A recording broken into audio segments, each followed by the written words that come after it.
Jo të gjithë mbi 65 vjeç kanë nevojë menjëherë për barna për tensionin.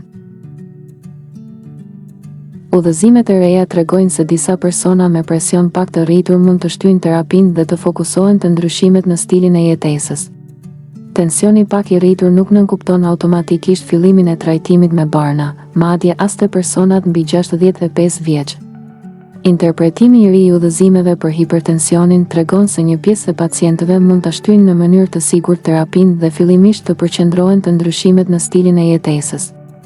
Sipas analizës së publikuar në revistën Annals of Internal Medicine, rreth 11% e personave të moshës 65 deri në 79 vjeç me hipertension të shkallës së parë nuk do të merrnin më automatikisht terapi. Çka përbën një ndryshim të rëndësishëm nga praktika e mëparshme?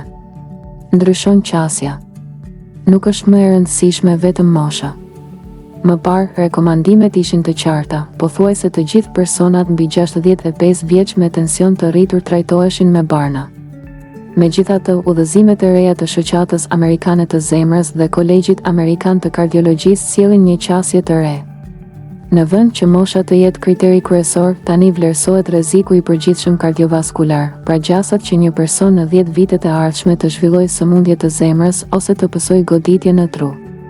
Kjo do të thotë se disa pacientë, edhe pse kanë vlera të rritura të tensionit, mund të jenë në grupin me rrezik të ulët dhe të mos kenë nevojë të menjëhershme për terapi me barna. Kush mund ta shtyjë terapinë? Bëhet fjalë për persona me hipertension të shkallës së parë, me vlera rreth 130, 139 me 80, 89, por pa faktor të tjerë të rëndësishëm rreziku. Zakonisht janë gra në mesin ose fundin e të 60-tave, persona që nuk pinë duhan, persona pa diabet, persona pa kolesterol të lartë të theksuar, persona që mbajnë peshë të shëndetshme dhe stil jetese aktiv.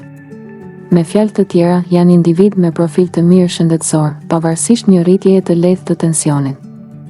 Autorët e analizës, ndër të cilët ekspert nga Yale, Cleveland Clinic dhe Albert Einstein College of Medicine, theksojnë se qasja e re mundson që terapia të u jepet atyre që përfitojnë më së shumti prej saj.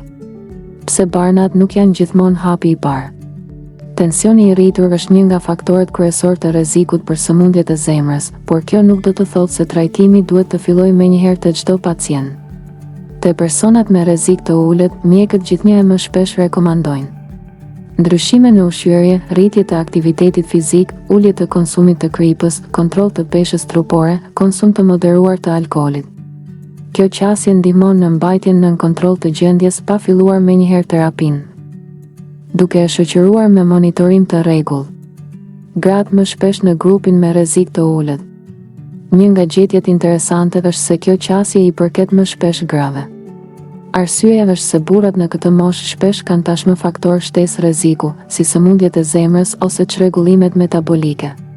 Për këtë arsye, teta më rrallë mund të shtyhet terapia. Trajtimi individualizuar në vend të rregullave të njëjta për të gjithë. Mesazhi kryesor i udhëzimeve të reja është se nuk ekziston një zgjidhje e vetme për të gjithë pacientët. Trajtimi duhet të përshtatet për secilin individ, duke marrë parasysh gjendjen e përgjithshme shëndetësore dhe jo vetëm vlerat e tensionit. Kjo qasje përfaqëson një hap drejt mjekësisë së personalizuar, ku terapia jepet kur sjell përfitimin më të madh dhe jo automatikisht. Megjithatë, tensioni i rritur nuk duhet neglizhuar. Ekspertët theksojnë se shtyrja e terapisë nuk do të thotë injorim i problemit.